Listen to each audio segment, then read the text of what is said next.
Produção! E aí, tudo bem com vocês? Tudo certo? Estão se cuidando?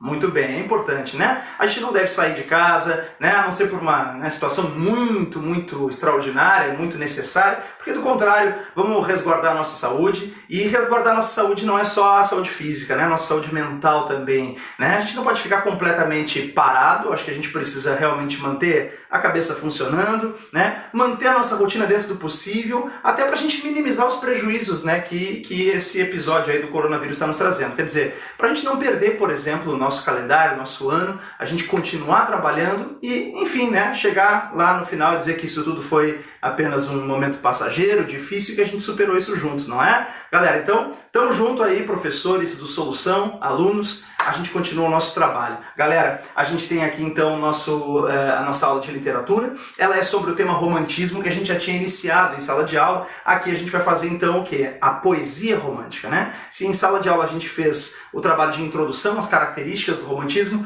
aqui agora eu queria te mostrar a poesia romântica, tá certo? Então vamos lá. Esse nosso primeiro vídeo, ele vai trazer então as 3 gerações da poesia romântica, tá certo?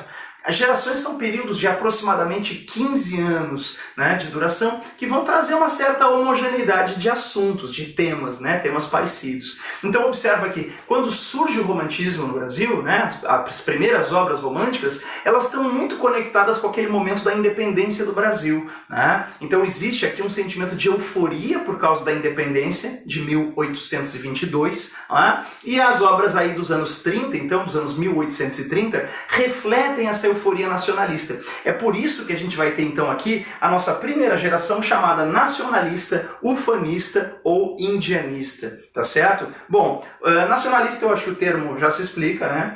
Indianista é porque o índio, assim como a natureza também, vai servir como uma representação simbólica, né, do nosso povo, né, o índio, e também da nossa paisagem, a natureza. Então, índio e natureza são símbolos da nacionalidade brasileira, tá certo?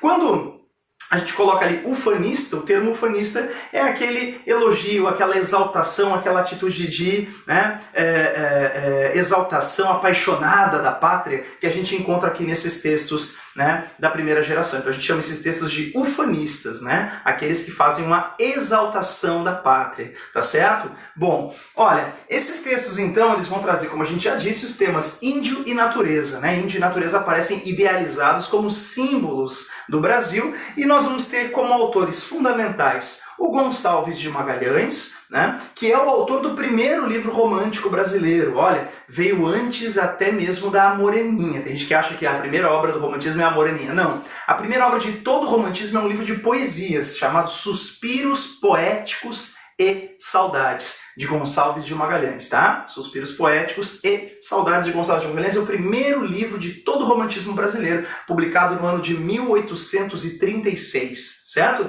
Bom, acontece que o Gonçalves de Magalhães foi o primeiro autor, mas o Gonçalves Dias é o mais importante de todos os românticos da primeira geração, tá? Então toma cuidado com isso, porque a primeira geração tem 2 Gonçalves, né?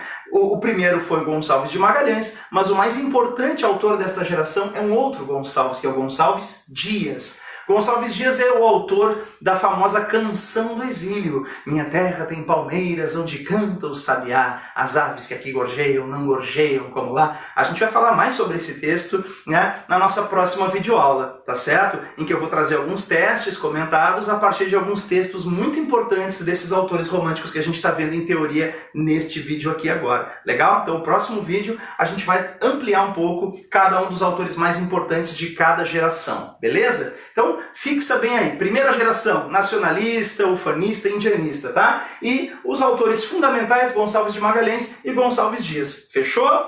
Bora para a segunda geração, então. A segunda geração, ela é chamada de geração ultrarromântica, também conhecida como a geração do mal do século ou geração byroniana. Vamos explicar esses nomes, né? Em primeiro lugar, observa que depois que passa aquela euforia nacionalista, né? Quer dizer, todo aquele momento de exaltação da pátria e tal, chega uma hora que o modismo nacionalista se esgota e a literatura brasileira ela fica mais aberta a receber a influência da literatura inglesa. Especialmente aqui, então, a gente tem, por exemplo, a referência do Lord Byron, por exemplo. Byron, então, autor de Dom Juan, autor de versos inscritos numa taça feita de um crânio humano. É um grande e polêmico poeta inglês que trouxe aí os temas do amor e da morte de maneira bastante acentuada na sua poesia. Então Byron é o ícone dessa geração chamada geração ultrarromântica, tá? Bom, então por isso ela também é chamada byroniana. Quando a gente falou ultrarromântica, por exemplo, por que é ultrarromântica? Porque a gente tem essa noção também de que existe um romantismo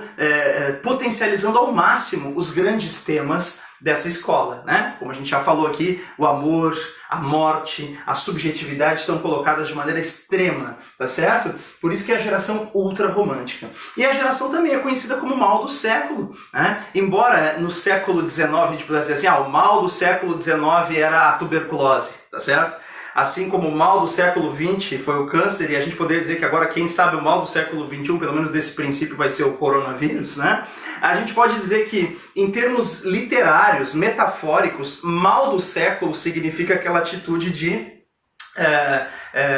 desencanto frente à vida, uma atitude, né, de pessimismo extremo e desencanto frente à vida, certo? Então existe uma certa obsessão pela morte, enfim, isso caracteriza o que a gente chama de mal do século. Então é essa a explicação que a gente tem para essa nomenclatura. Cuidado então, a segunda geração pode ser conhecida por esses três nomes aqui, ultrarromântica, mal do século, byroniana, e ainda poderá ser chamada também de pessimista, pelo que a gente já explicou aqui, tá ok? É isso. Pessoal, os temas já falados aqui, principais temas dessa geração são amor e morte. Não significa dizer que os caras não vão falar nunca de natureza, por exemplo, né? A gente só está colocando aqui os temas principais de cada geração, mas amor e morte são os temas essenciais da segunda geração. Quanto à terceira geração, né, a gente vai ver em seguida, mas antes só uma observaçãozinha aqui. Quem são os autores fundamentais da segunda geração? São Álvares de Azevedo, certo? Um poeta obcecado pela morte, por virgens pálidas, inatingíveis, que a gente vai ver ampliando um pouquinho no nosso próximo vídeo, tá certo? Então é o poeta do amor totalmente idealizado, sublimado, das mulheres inatingíveis, que aparecem como virgens pálidas que o poeta jamais vai tocar, certo? É bem isso. Então a poesia de Álvares de Azevedo tem esse lado dark, esse lado sinistro aí, que a gente percebe bem característico do ultrarromantismo. Quanto ao Casimiro de Abreu, é o poeta de Meus 8 Anos, aquele famoso poema que diz: "Oh, que saudades que tenho da aurora de minha vida, da minha infância querida, que os anos não trazem mais." Esse é Casimiro de Abreu, autor então de uma poesia muito voltada para a natureza e para a infância. Mas existe também um sentimento de muito desencanto, de muito pessimismo, justamente porque o momento feliz da minha vida era o passado, era a infância. Então a gente tem todo esse escapismo, né, essa evasão romântica que é, né, fugir um pouco da minha realidade presente e buscar, quem sabe, no passado, o momento em que eu era feliz e não sabia, né? Então Casimiro de Abreu, grande poeta também, né, da geração ultrarromântica e consagrado aí pelo tema da infância em sua poesia, como nos mostra o poema Meus 8 Anos. A gente finaliza esse nosso vídeo aqui com um comentário sobre a terceira geração. A terceira geração ela é chamada de geração condoreiro da poesia social. Né? Então ela já vai pegar ali os anos 60, 70, tá certo? Do século XIX, e nesse sentido a gente vem, né, observando os avanços da campanha abolicionista, e é claro, né, que isso se reflete também na poesia de alguns autores. A gente tem aqui então como, né, o grande tema mesmo, o abolicionismo, e essa geração é chamada de condoreira por quê? O condor é uma ave americana que traz a ideia de liberdade, tá certo? Então aí o tema da liberdade está colocado, né, evidentemente na metáfora do condor. Uma outra ideia interessante é que o condor lá do alto enxerga tudo com clareza, né, uma visão mais clara da realidade. Curioso, né? Porque os românticos tendem a fugir da realidade. E essa terceira geração já promove um certo enfrentamento dessa realidade. Então a gente poderia até entender que a terceira geração romântica não deixa de ser uma espécie de transição entre romantismo e realismo, tá certo? O Castro Alves, né, que é o principal autor dessa poesia social, ele é o autor de Navio Negreiro, né, poema que tem como subtítulo Tragédia no Mar.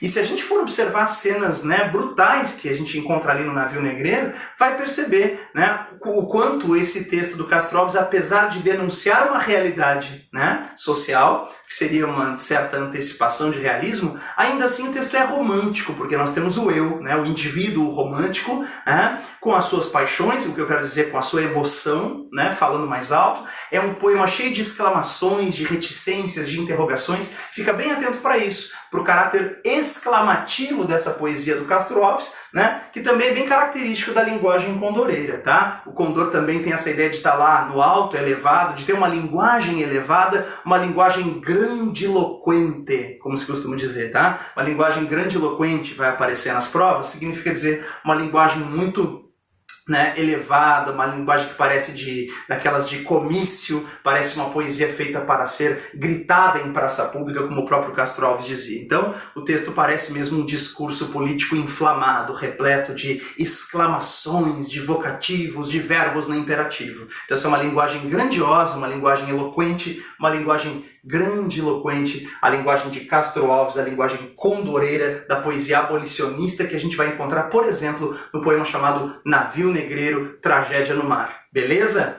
Galera, que bom ver vocês, ainda que seja desse modo aqui, não é o que a gente gostaria, a gente preferia estar, né, pertinho, preferia estar presencialmente se encontrando, mas de qualquer maneira nós estamos juntos, isso é o que importa, né? Galera, vamos seguir estudando, vocês vão ver o próximo vídeo depois com um aprofundamento sobre esse conteúdo aqui, e além disso a gente também tem listas ali de testes que vão servir para a nossa SA, né, que estão colocados ali no Estudos para vocês fazerem, tá legal? Não percam o prazo das atividades que estão ali no Estudos para a gente, né, ir avançando com o conteúdo, beleza? Então tá, galera, se cuidem aí e a gente segue junto. Abraço!